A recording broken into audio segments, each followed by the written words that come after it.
All right, well, I've got all 9 squares of my screen filled in, so it feels like we can begin.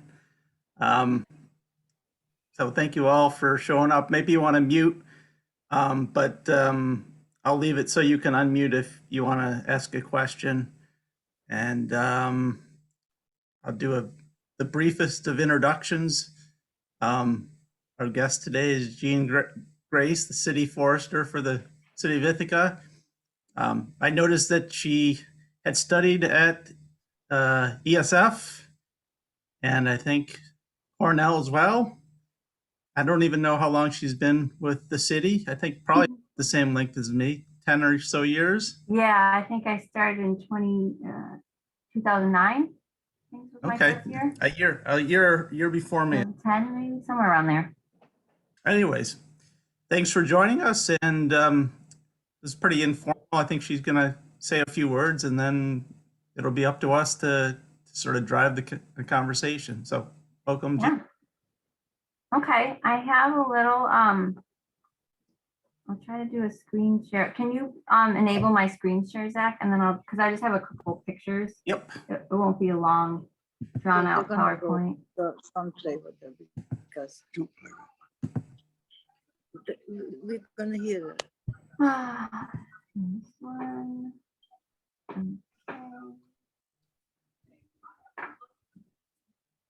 So, right, is that working? Can you guys see my screen now? Okay. Yep. Yes. All right. So as Zach said, I'm the Ithaca City Forester, and I feel like that title doesn't nearly encompass what I'm supposedly in charge of. So I'll go through what I actually do. So the first thing you probably think of is street trees. So that is, kind of primarily what I work on. So we do have a street tree inventory for the entire city. So every street tree is recorded in our database. All the park trees are recorded in our database. Like our natural areas, any wooded areas, those trees aren't recorded. So we do inspections on those trees. So it takes us 4 years to get from one tree all the way through the city and back to that tree again. So each tree gets measured and a quick visual inspection every 4 years. And then from that inspection, we kind of come up with like what trees need work. And then in addition to that, we get service requests. So if people notice something's funny with their tree, there's a lot of dead branches, maybe the tree is grown and it's, coming in contact with the roof of their house. If they notice some mushrooms coming out of the tree or something, then they can call and I'll come out and take a look at it and kind of determine what the tree needs and put that on our work list. I also work with, kind of broader tree issues and the individual tree issues. So invasive species, things like the emerald ash borer, which some of you might be aware of. It's a small insect. I've got one here on my desk in a little jar. So that's an insect that came from Asia and it's been killing ash trees. And we found it in this area about 4 years ago. So I had created a management plan for the ash trees that we have on the city streets and in the parks, knowing that this insect was going to come here, so that when we detected it here, we were ready to like jump into action and deal with that. Storm damage is something I also deal with. So you're probably aware of all the trouble we've had at Stewart Park recently. So just managing and cleaning up all of that. I'm in charge of the tree crew that the city has. So I give them their and stuff every morning. And then removal and replacement. So the whole idea of like which trees, cannot be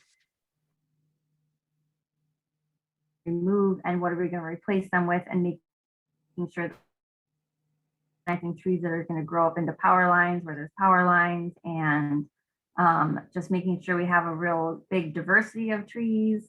We don't have like the same kind of tree planted up and down the whole street, things like that. So I have to put in tree orders every year when we do planting.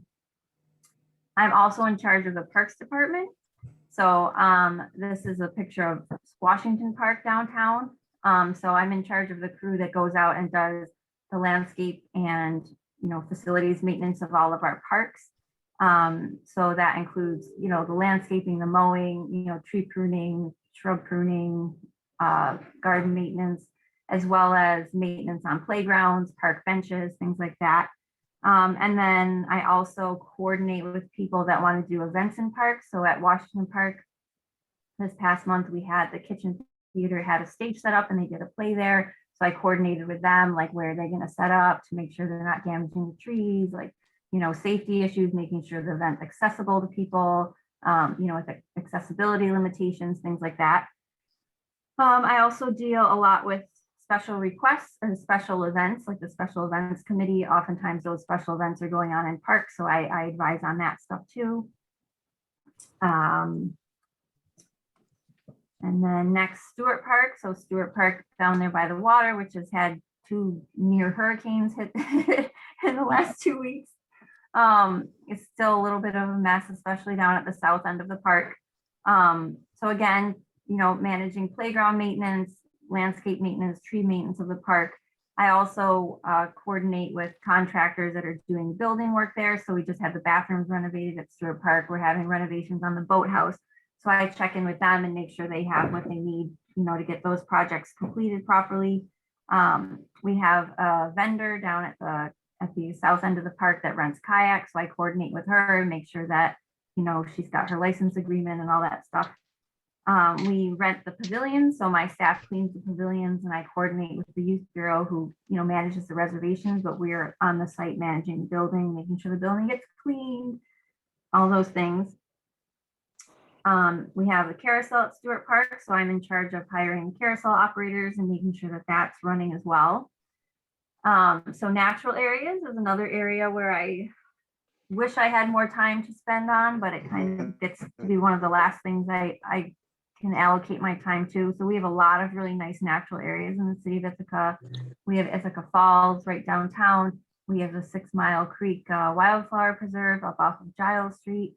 So trying to do my best to make sure that, you know, our trails get checked once in a while to make sure that they're safe and accessible for people. Also dealing with invasive plants, invasive species. Hemlock woolly adelgid is an insect that's really devastating to hemlock trees, which is a very, very important species of tree in our natural areas. It's it's endemic to this type of environment that has steep gorges and kind of shallow soils, which is what we typically have in a lot of our wooded areas around downtown. And so they're very important species, and the hemlock woolly adelgid, you know, is going to start killing off those trees. So trying to manage things like that. And also thinking about deer management. So deer is a native species, but they're so overpopulated. They really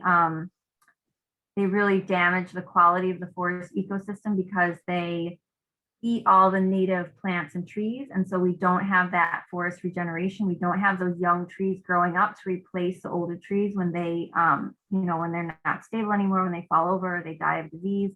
We don't have that young generation coming up. And so deer overpopulation is a real threat to the health of our forest ecosystems going forward. So I do deal a little bit with that. I've been working with the town of Ithaca to do some deer management programs out in that preserve. And I'm also in charge of the city cemetery. So this is an amazing spot in the city, and I feel like it's one of the city's hidden gems. It's that big cemetery that's between Stewart Ave and University Ave. It's that whole hillside there. It's 17 acres. So it's the biggest green space in downtown. There are trees in that cemetery that are well over 200 years old. The cemetery, I think the first use of this space as a cemetery for, I will say for European settlers was in the late 1800s. Jeanne, yeah. Jeanne, just 1 second. I think there's at least one person in the waiting room to get in. I can't do it since I'm not in. Can you let her in? Yeah. Okay. Thank you. On the phone's ringing. Okay. So the cemetery. So I'm very interested in the cemetery. We have a Friends of the City Cemetery group that's been helping a lot with trying to straighten stones and kind of help us upkeep that area a little bit better. We do tours of the cemetery. We just created a walking tree tour of the cemetery. I'm going to be walking that tour on July 10th. Walking tree tour of the city cemetery. You can sign up for it through Historic Ithaca. And I'm not even sure what time it is. I think it's at 10 o'clock, but I can't quite remember. And I'm also working to make the city cemetery an official arboretum. So we have a lot of tree labels on the trees. And we're working to make that a arboretum. And I also want to work towards getting more native species into the cemetery and work on improving it for bird habitat, because we have a lot of, we have a very active birding community in Ithaca, and this southern end of Cuba Lake is a way station for a lot of migrating birds. So if we can, you know, it's rare to have such huge old trees, like even in forests around here, it's hard to find trees that are like 200 years old. So they're a really great resource for these migrating birds. And so I want to do other things in the city cemetery to increase the attractiveness for birds and improve the bird habitat. And that's the only thing I have. Somebody else wants to come in the waiting room.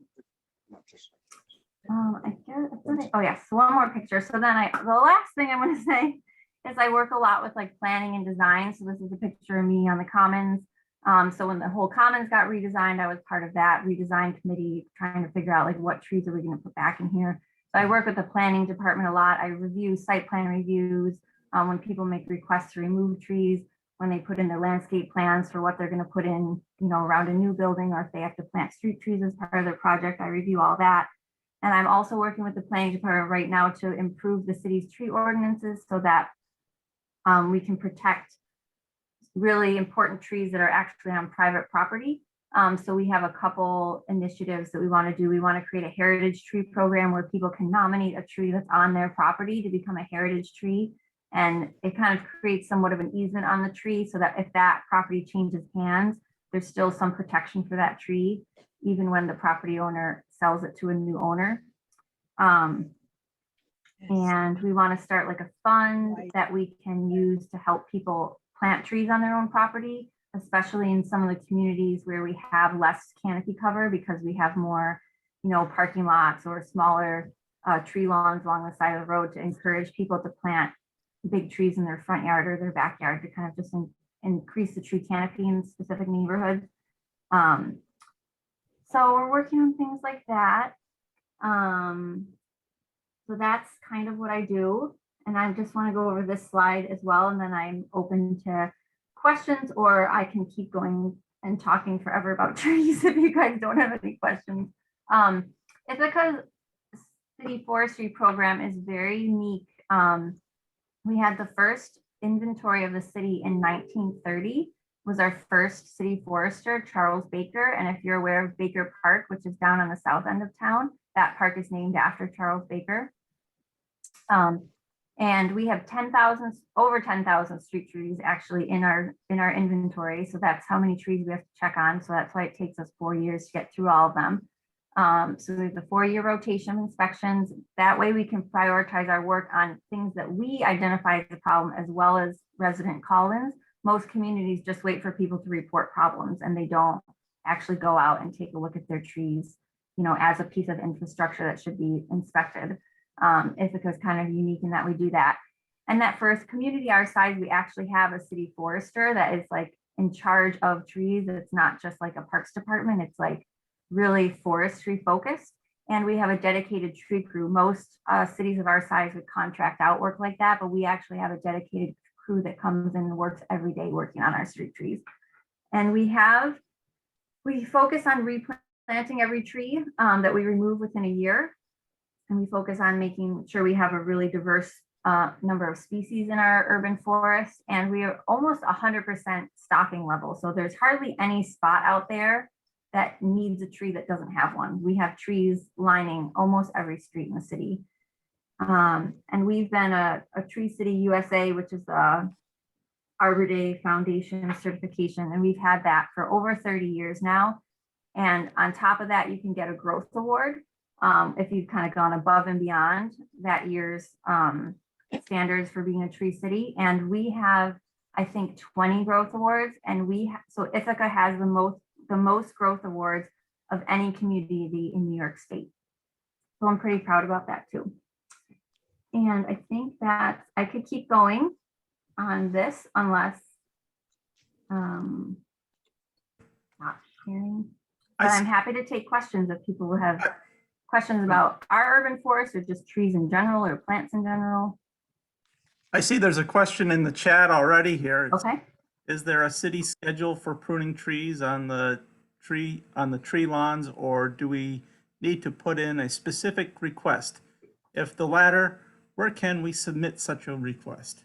Yeah, so through our inspection, we come up with some pruning that gets on our schedule. So we're mostly looking for like dead branches and kind of hazards like that. If it's more of a request that somebody wants a tree just pruned back from their house, that's typically not something that we would put on the list unless somebody requests it.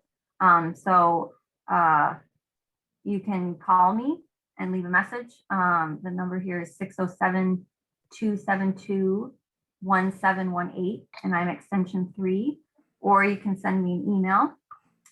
And my email address is jgrace, so that's JGRACE @cityofithaca.org. And I think there's a way on the city website you can put in a service request too that gets emailed to me, but just calling or emailing me will get me to go out there and take a look at the tree and see what it needs. This question. Mhm. You mentioned a tree canopy. What does that mean?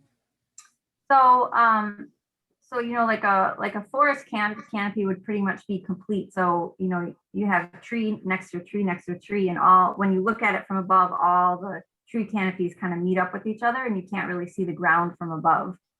And so when you do an aerial photo like that of the city, there's some neighborhoods that are have really good coverage. When you look down, you can only see, maybe 40% of the ground or 20% of the ground, and the rest of it is covered in trees. But we have some areas of the city, like kind of the south end where we have a lot of parking lots, and Route 13 is really wide. There's a lot of the sun directly hitting all that pavement and absorbing heat and things like that. And so those are kind of the areas where we're trying to get more canopy coverage, more spread of trees that can, intercept all that sun energy before it just goes and heats up pavements and buildings and things like that. And that heat radiates back, and that causes, problems for when we have a string of 90-degree plus days in a row. So I have a question. It seems like that the ferociousness of the winds has increased in Ithaca over time.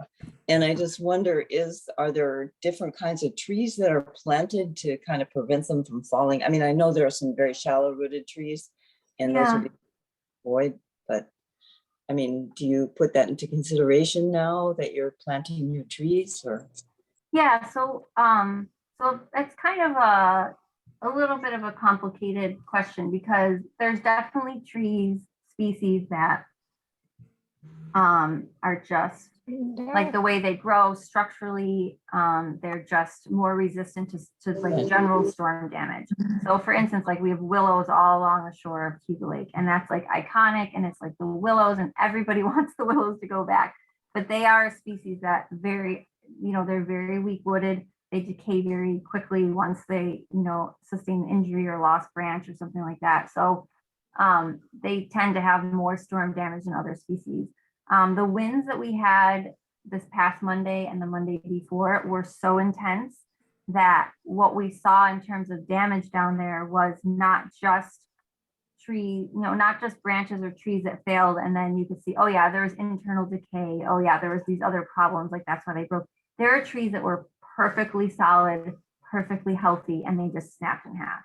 And when you have winds that the trees have just not ever experienced, they haven't grown to be able to sustain that. And there's not a whole lot you can do with that. Like there's just going to be those windstorms that you're going to have tree damage, and it doesn't matter what species you have down there, you're going to have tree damage. So we definitely, I think the willows is something I will probably keep up because it's so iconic to that space. Over the years, the species that I've been planting is a weeping willow, but it's not the same species of willow that historically has been planted, and it doesn't ultimately get quite as big. It still gets to be like a big tree, but it doesn't get to be like as big as some of the willows there. So that's kind of a compromise in my mind. Like we still have the willows, but we're not going to have these gigantic willows that are like, 70 feet tall. We're just going to have these ones that are like 35, 40 feet tall. And then like throughout the rest of the park, there's definitely species that I am hesitant to plant more of. Things like silver maple is another one that's really inherent to storm damage. Norway maple is another one that often has storm damage. So, going forward, when I replant after these last storms, I'm definitely going to pick a lot more species that are a lot more resistant to rot and storm damage, things like honey locust. A lot of the oak trees are very rot resistant. Sycamores are fairly well in storms. So, species like that, I'm going to be much more likely to be planting down there, knowing that, with the more extreme weather that the whole earth is really experiencing right now, we need to start thinking about that, like that these extreme windstorms are going to become more and more common and less out of the norm. And so we are going to need to prepare for that by choosing different species down there. And someone once told me that actually that city was trying to plant more sort of like modest trees along the streets because the taller trees get in the power lines and everything like that. Is that true? Or Yeah, so part of our tree inventory, so we collect a lot of different data points we're really collecting information about that site.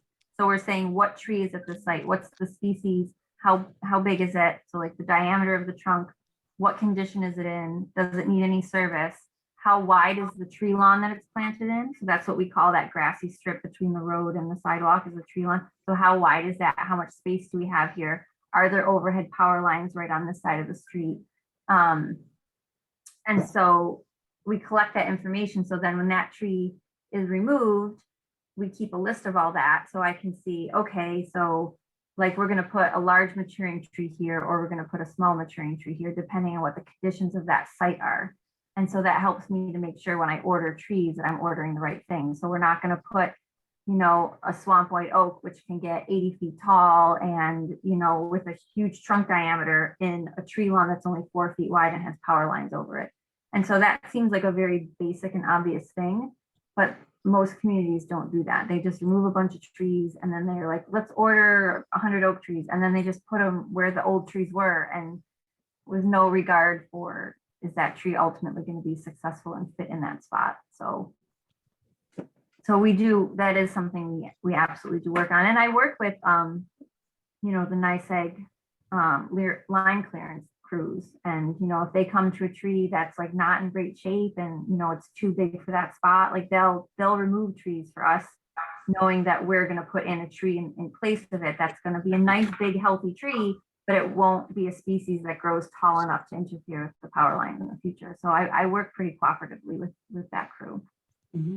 Very, very nice and clear. Oh, we see here. Mhm.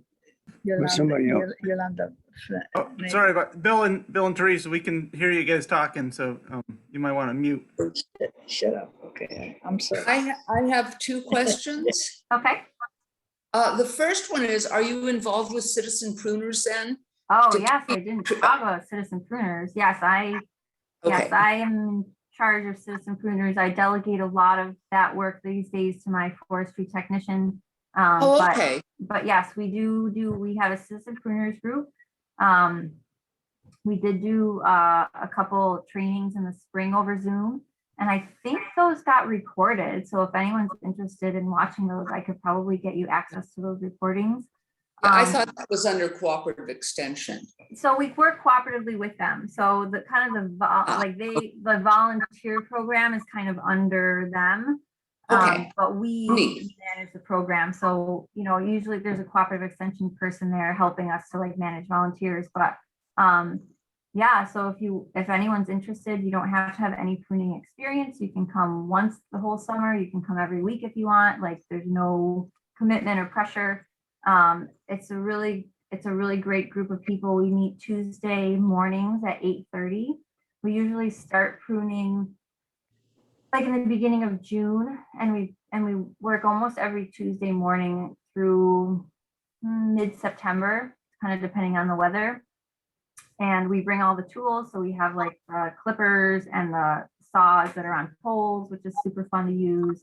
And we work in parks. We work just along the street. We have a different location every week. And so we send out an email that says, okay, this week we're meeting at the corner of Buffalo and North Plain Street, and we're working north towards Cascadilla Street. And we trim stuff away that's like low over the sidewalk that people could hit their heads on, stuff that's low over the street side that like trucks are hitting or things like that, or the garbage trucks or snow plows, dead branches and trees, you know, and mostly working on young trees, giving them like good structure so that when they grow up, they don't have weird structural problems with their branches. And yeah, if anyone wants more information about that program, I did put my email there in the chat. You could write that down and contact me and I can get you on the email list. And if anyone is interested in getting access to those trainings that we did, I could look into that too.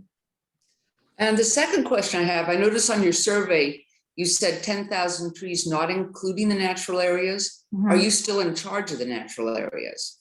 Do you do tree work there, or is that just too much?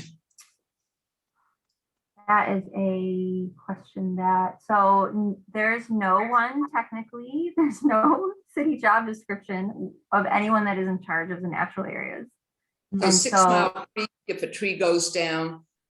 Yeah, so I mean, I do it because I love natural areas and I feel like it makes sense for my department to be taking care of it, but it does end up kind of being like the very last thing that I can get to, because really what I'm charged with is all the street trees and parks and all that maintenance, and that keeps us plenty busy. But I will send the crew out, like people let me know like, oh, there's a tree that fell across the trail here, you know, and my guys will hike out there with some chainsaws and cut the chunk away so people can pass through. So we do that.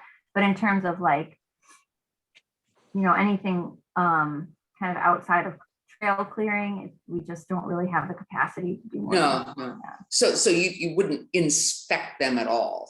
You wait for some kind of we don't really inspect the trees. I mean, we do, you know, probably like twice a year I'll have the forestry technician just make sure he walks all the trails to make sure that they're all like open and we don't have like some hazard that we need to reroute or like close the trail.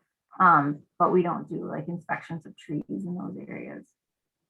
Neat, thank you. Is there still a Natural Areas Commission, or did it get rolled into something else? It got rolled into the parks, parks. What's that called? Parks, Natural Resources, and something else commission. Yeah, they all kind of got glommed together and like, this is a commission that deals with green stuff. But we have the Citizen Pruner Program, and then just this year, we're trying to gear up a new program of volunteers, and we're trying to meet on Thursday mornings to do things like trail repair and invasive plant management. Mostly trying right now to focus at that, like the Mundy Wildflower Preserve, which is that area that's right off of Giles Street, right beyond like that parking area. So I'm trying to get some volunteer energy out there to deal with that, because it is was supposed to be a wildflower preserve, and we just have a lot of invasive species coming in there and, you know, then kind of smothering out the native plants that we're trying to preserve there. So that's an initiative that's taking a lot of energy, but I think it'll be worth it once we get it going. Thank you. This is Myra. I would like to know if a street tree could be planted in the wrong place and grow too fast and too tall into the power lines. Yep, absolutely. And I think we have a much better handle on that now, but historically, I mean, there's a ton of trees that are up through power lines absolutely. This is a young, I think it's a black locust. It's in the wrong place in front of our building. Mhm. And I emailed you once quite a few years ago and I didn't get an answer. Mhm. And I would like it, the power lines are just infested with the branches. Yeah, so there's two, so the thing to consider is there's a lot of lines on those poles. So the topmost lines are the ones that are carrying electricity. And those lines that are fairly low, those are your, you know, your cable line, your phone line, your internet, things like that. And they carry a very, very nominal amount of energy. They're not really, you know, electrified in that way. So trees that grow up through those lines are not really, so we will plant trees that will grow up to that height because that height is so low that if we just didn't plant trees, we would only have half as many trees in the city. So Yeah. we'll plant like crab apples. You might be talking about like there's these like kind of weeping black locusts, which the previous forester gave a try, and they're not a very good. This one has the babies growing in our lawn. They come up. Yeah. You know, we don't like that. Yeah, if you want to send me your address again, I can come out and take a look and see if there's Oh, something we'd like it. I'd like it very much. Okay. Yeah, yep. Send me an email or give me your address in some way and I can come out and take another look. Thank you. Myra's at McGraw House. Oh, okay. Yes. I- Yes, I do remember. And there's they're putting a bench in and the crosswalk. I think that's about when you emailed me. Yeah, I think that was a situation when I looked at that one that it was kind of in those communication lines and it wasn't, but I'll go out and look at that one again because I think that was just a regular black locust. So that potentially could get, It you know, was up into the other planted lines. very long ago and it grew so fast. Yeah. I remember Well, when it I planted. haven't planted any of them and I've been here for 10 years. So it's Yeah, longer than that It's ago. been longer than that, yeah, and it wasn't long ago, and I've been there 18 years, and it's really Okay. huge now. It's in a Yeah. fun place. Okay. Was Jerry, did you have your hand up? Do you have a question? Yes. When, do you also work with sidewalk contractors to do something about tree roots that unbalance the sidewalk when they're replacing sidewalks? Yeah, I do. So we've had different iterations of the sidewalk program since I've been here. When I first started working, it was the responsibility of the property owner to maintain the sidewalk, which really didn't make a whole lot of sense. And so then the city kind of changed their policy and they take a little fee from each property owner and lump all that money together and then hire a contractor to come in and replace large stretches of sidewalk in each neighborhood every year. And so I work very closely with them when they come to a spot where they're replacing sidewalk, where a tree has lifted the sidewalk up. Once they pull the sidewalk up, we can look at what's under there. And if it's depending on what tree species it is, like depending on a lot of things, I give them recommendations as to like, we should remove this root or we should do this or narrow the sidewalk here, or and sometimes we decide that it's just the tree isn't in the right spot. It might have other issues. It might not be in the best health and it's also destroying the sidewalk or, so we make decisions and we do remove trees sometimes because they weren't they can't fit in that space anymore. They just weren't the right species to be put there. So I do work with them. Yep. I have a question. Oh, go ahead, Joanne. You go first. Question again about the tree lawns. Aside from the trees themselves that are on the tree lawns, who is responsible for, I mean, I always, I mow mine, but what are the regulations? What are the rules about that? And I'm sorry about the noise there. NYSEG right now, DDS is doing all kinds of construction on our street. And in fact, they're destroying a lot of the tree lawns. And they don't seem to have any knowledge at all about planting or greenery. They really make a terrible mess. Are you down there like Titus area where they're, I have talked with those guys. We did trim some branches out of their way. Andy's the guy in charge there. I go and check on him once in a while, so I can make sure I do that again soon. Yeah, Um, But so what are the regulations and Yeah. you know, who's So- responsible for so, what? so it is in the city ordinance that property owners are to maintain up to the curb line in terms of vegetation. And so, you know, if it's grass there, it should be mowed like the same regulation of mowing a lawn.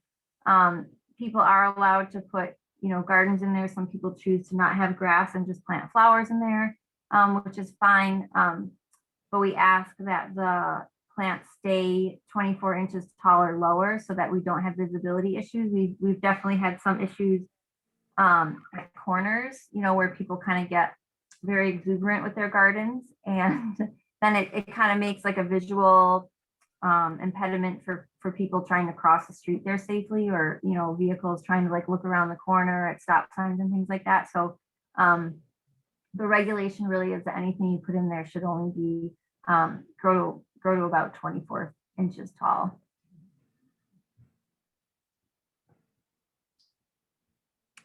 So I had a couple questions and a comment. Okay. First thing was, I hadn't really thought about it, but you have a real legacy on the way the city will look for Yeah. decades and more than that. So Yeah. that's Yeah. a It is, and responsibility. And I feel like I've been here long enough that now I drive down some streets and I'm like, I picked that tree to go in that spot, and it doesn't look like it's just a little tree. Like it looks like a tree that's like belongs there, you know. And yeah, it is. It's a very like kind of behind the scenes job. Like I'm not the director of planning or something like that, but it really, yeah, down the road, stuff that I chose to put in will still be there. You know, trees can live hundreds of years, you know. So Yeah, it's a is- big part of what makes a community, gives it its soul or whatever. Right. Yeah. Yep. So my two questions were, I was looking back at there's a 2014 shade tree report I pulled, and it referenced the tree inventories going back to 87, and it appears that there's almost twice as many trees in the city now as there were in 1987. Is that true? Are you counting better? Are you? No, I think it's increased. Yeah, I think the number of trees has increased. You know, because Ithaca really, so like, you know, this job has kind of evolved. Like I said, we had like in the 30s, we had like a forester, you know, and then that job kind of changed through time. And that first inventory that I showed you is actually on this like big, huge old book, and it was just like hand drawn, handwritten.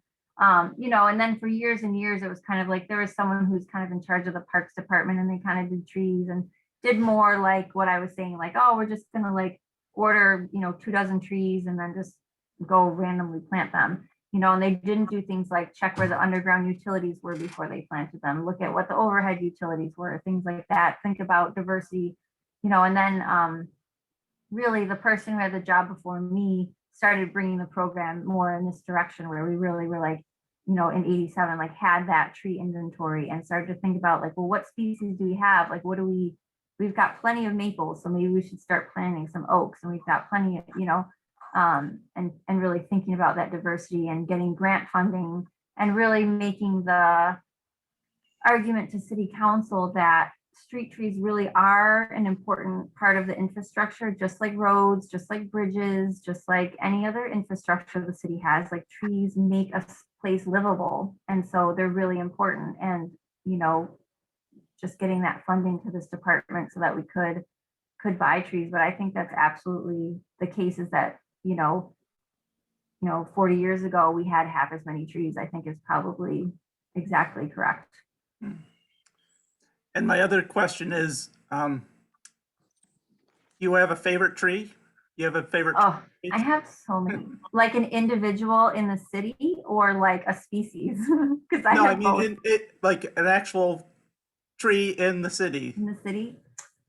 There is a beautiful yellowwood tree over on Albany Street. I want to say maybe it's the 400 block of South Albany. It's like between Clinton and Green Street. And yellowwood is one of my favorite trees. It's like a smaller, I mean, it's an understory tree. It maybe gets to 30 feet tall.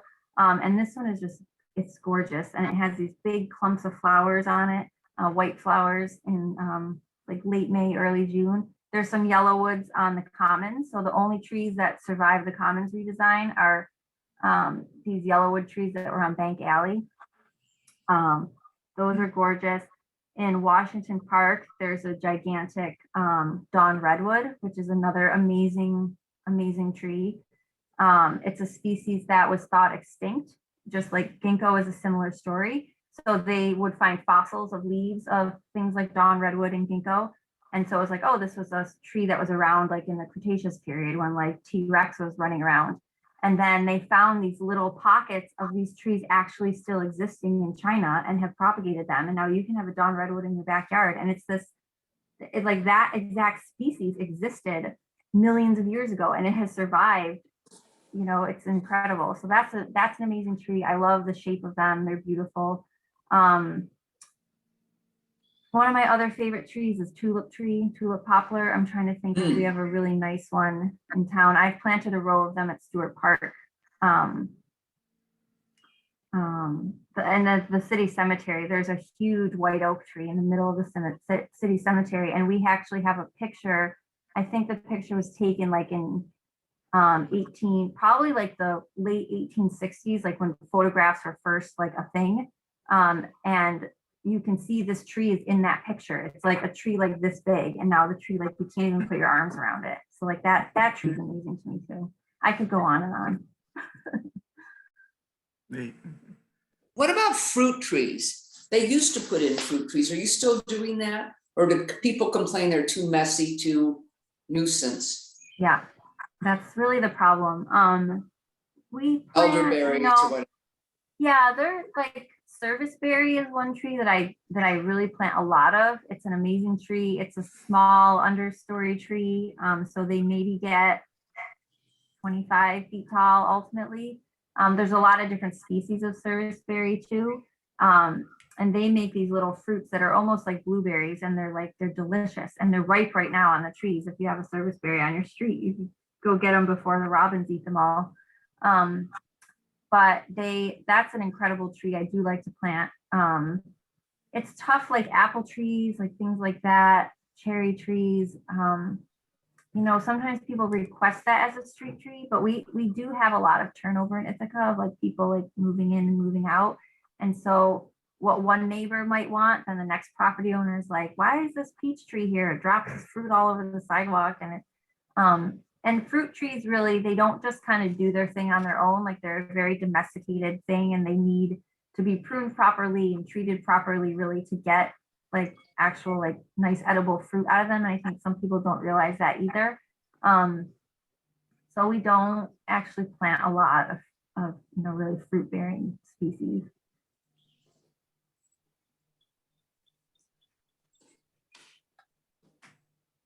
Could you explain, well, I think it might be, I just don't understand. Is there a parks department and a parks commission? And if they're different, how are they different? And how do the parks get maintained? I mean, I've got a little park right across from me that my neighbor Dan Kroll has been taking care of. I know. He might be moving out of the area. I so- know. I don't. That's what I told Dan. I said, well, Dan, you got to find someone else to take care of those gardens because He said I he don't was have the actually staff to going do that. But Yeah. I mean, normally, how are these parks taken care of? Yeah. So I'm in charge of the Parks and Forestry Department, and so we have a crew of people that come through, and we have like a rotation of like mowing and all that. You know, garbage cleanup and things like that. When it comes to like more like garden spaces, I don't really have a lot of staff to maintain that. I did get some additional funding this year that I'm giving to the beautification brigade. So those folks that drive around in the flower van to help us maintain some gardens in some of the parks. But the parks that really have the nicest gardens are situations like the one you're talking about. Like there's a Dan Kroll somewhere that's coming in and just like volunteering to like maintain those gardens. You know, over at Thompson Park, which is that one that has the big bell memorial over by like Gimme Coffee on Cuba Street. There's a neighbor who lives down at the corner of Utica and Marshall, maybe. and she volunteers to do the gardens there with a couple other neighbors. So we just don't have enough staff to really maintain gardens. I would love to have like a city gardener position, someone that just works like May to October to like, I would love to see like pollinator gardens and, you know, bird habitat gardens in all of our parks, but we just have limitation on staffing. So yeah, I think that Fair Street Park or Titus Triangle Park, people call it different things over there by your neighborhood. I don't know. We'll see what happens when Dan moves back to Indiana or Illinois or wherever he's moving back to. We'll see how we can try to keep it together over there. I have another question about these smaller parks. The park across from me is used a lot.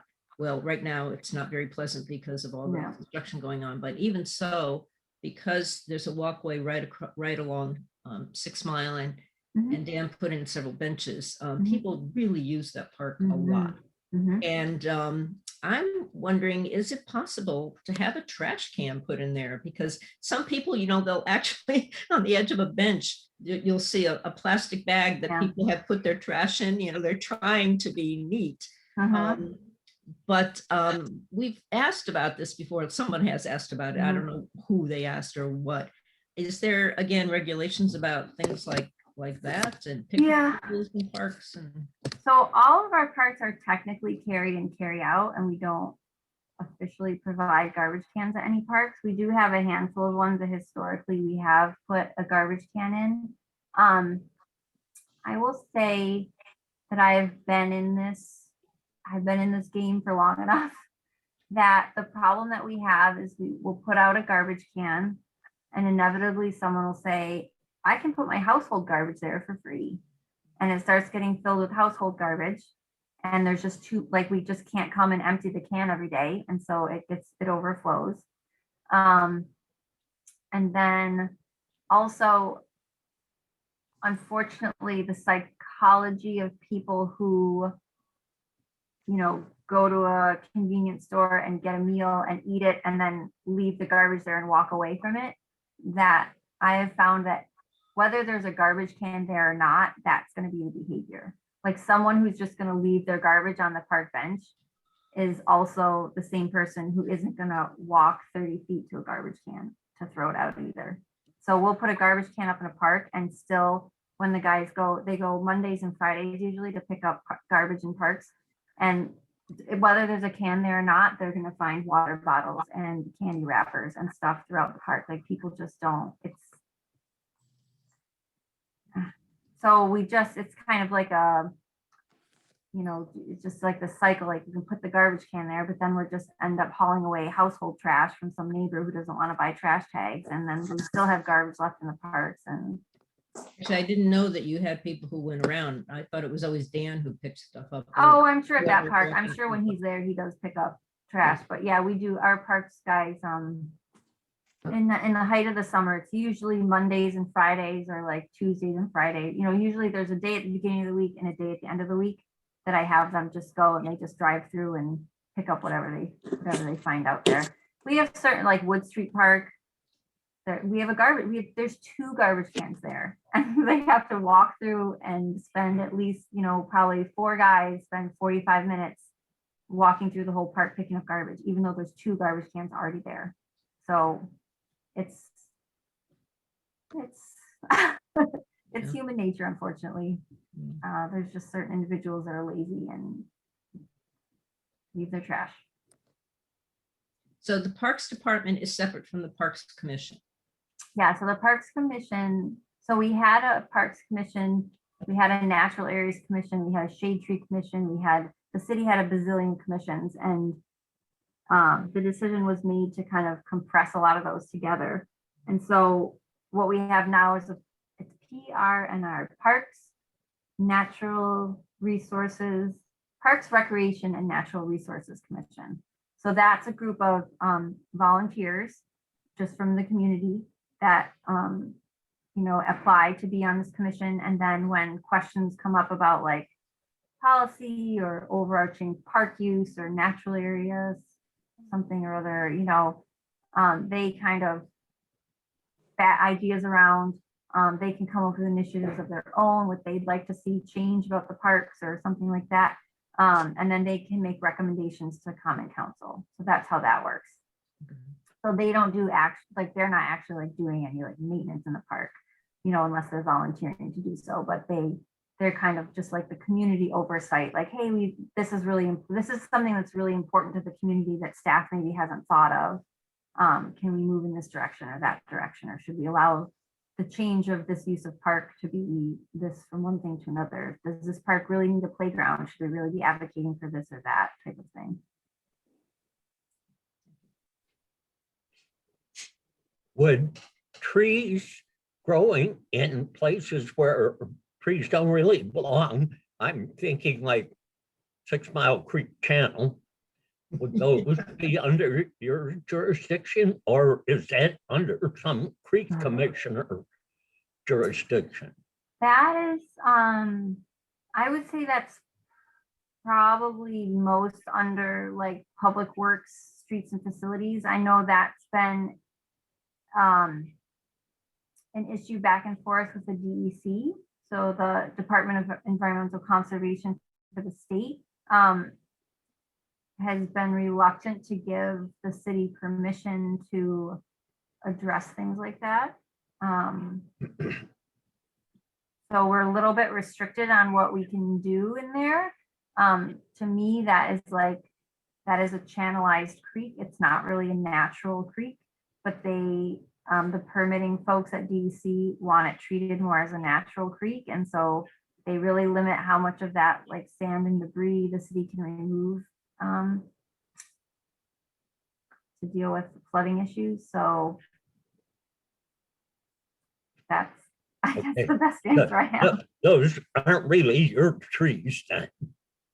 I mean, all trees are my trees. Like all trees, when they become a problem, it rolls down to me and like, hey, Jeanne, we're like rebuilt, like, they're redoing that bridge there, the South Cuba Street Bridge that crosses 6 Mile Creek, right? So, the bridge engineer, like they have a new design, whatever. And then the bridge engineer called me up and he's like, we need to get some equipment and can you remove some of these trees on the slope? So trees like that, they're not in our city inventory. They're not ones that I inspect or manage or anything. But when somebody needs tree work done in the city for whatever project, like I'm the one they call.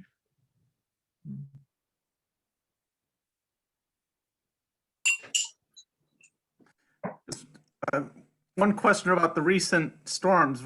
Were you inundated with calls from all over the community? I left a message and I thought she's probably got like 50. Yeah. Surprisingly, it was like the first storm that came through a couple weeks ago. That was like, I do not know how that was not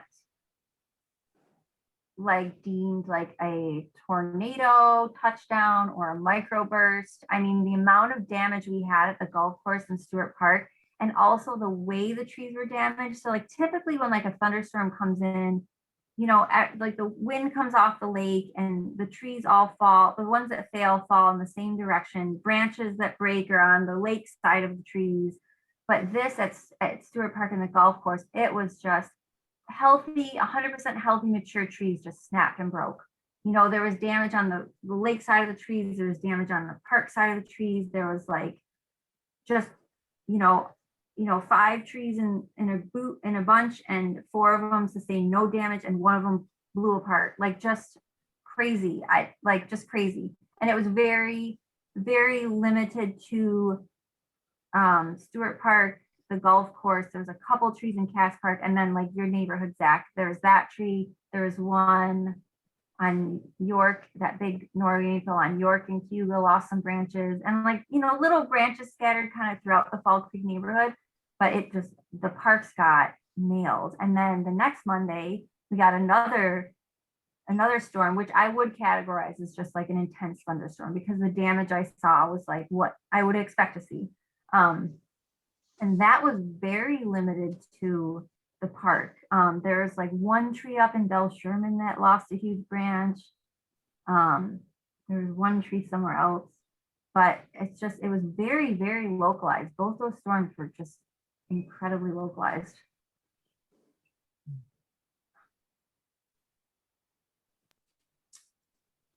there any? Cayuga Heights, and I know this is not your province, but Cayuga Heights and the Northeast also is sustained, so Yeah. like it moved up that pathway. Yeah, I think it did. Yeah, I know like parts of the town of Ithaca that are up, you know, on the other side of the heights there. I know that they lost some trees up there. So it kind of like nailed Stewart Park and then like skittered up the hill and And I heard one report that a tornado had been sighted on Yellow Barn. yeah. So I almost wonder if, I mean, I'm not a meteorologist, but I almost wonder if like that same wind came down and just kind of like, you know, like touched down here and then like flew up the hill and then really nailed Dryden. Like, I wonder if it was like that same system that just kind of like quickly like gave Stewart Park a little kiss and then moved on and then like leveled that neighborhood in Dryden. I haven't had a chance. I wanted to drive down Yellow Barn Road and see what the storm damage was there. I don't know how much of it's been cleaned up, but it's always fascinating to me. I know a lot of people were like calling me and being like, oh, like, I'm so sorry. You must be so sad. All these trees are falling. And it's like, you know, it is very sad. And the park is honestly going to look a little bit different, especially that south end of Stewart Park. We lost a lot of trees down in that area.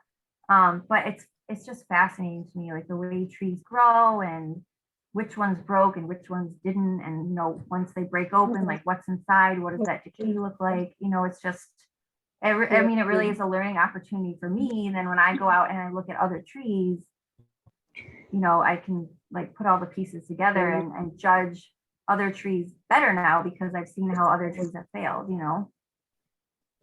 Yeah. Can I ask about, Myra had mentioned the black walnuts, and I had heard somewhere that the walnuts of the black walnuts are they're actually toxic to other plants. And then I read that the entire tree is actually toxic to other, and I was wondering if you could tell us something about that. Yeah, so I mean, you know, so there's a concept called allelopathy, where plants can exude chemicals that inhibit the growth of other plants to kind of give themselves a competitive advantage. So, yeah, so walnut is one that is kind of historically been there's some more current research kind of questioning whether that is accurate.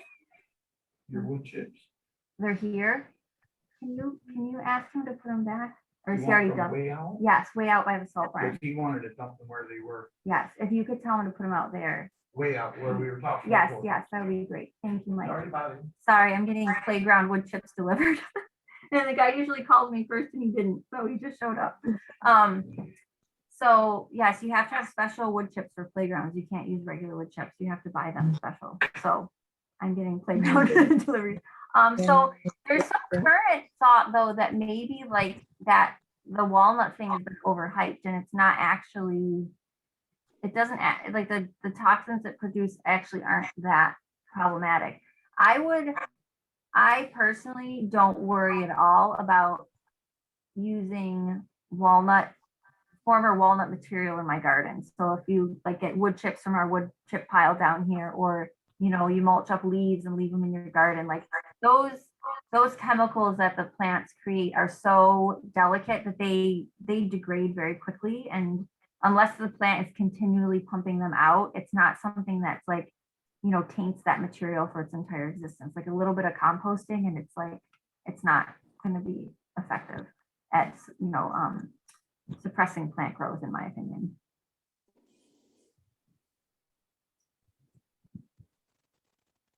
Any other questions?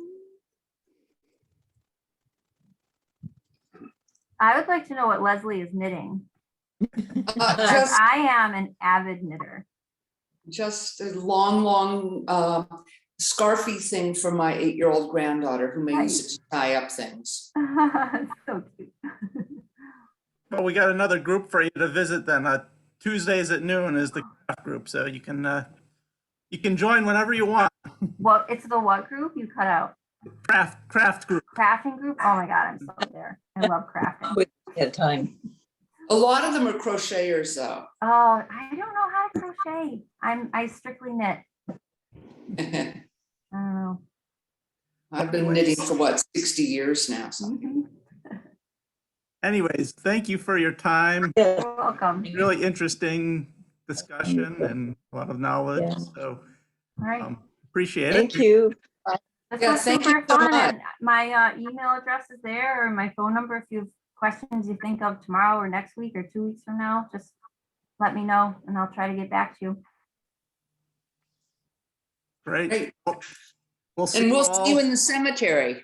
Oh, Yeah, yes, come to the, yes, look up on the Historic Ithaca website. I'm sure they have like an events page where they have all their Yeah, tours and you can yeah. sign up and figure out exactly when I'm supposed to be there talking about trees, and I'll be there. 11 o'clock. 11 o'clock, thank you. 11 o'clock on the 10th. Show up at the Yep. city cemetery and I'll be there. Yeah, I'm registered and I got some friends to do it too. Perfect. That'll be fun. Yeah, it will be. Thank you. Okay, everyone have a really great day. Bye-bye. Have a good Good weekend. 4th of July Bye-bye. weekend. Happy Bye. holiday, everyone. Bye. So long.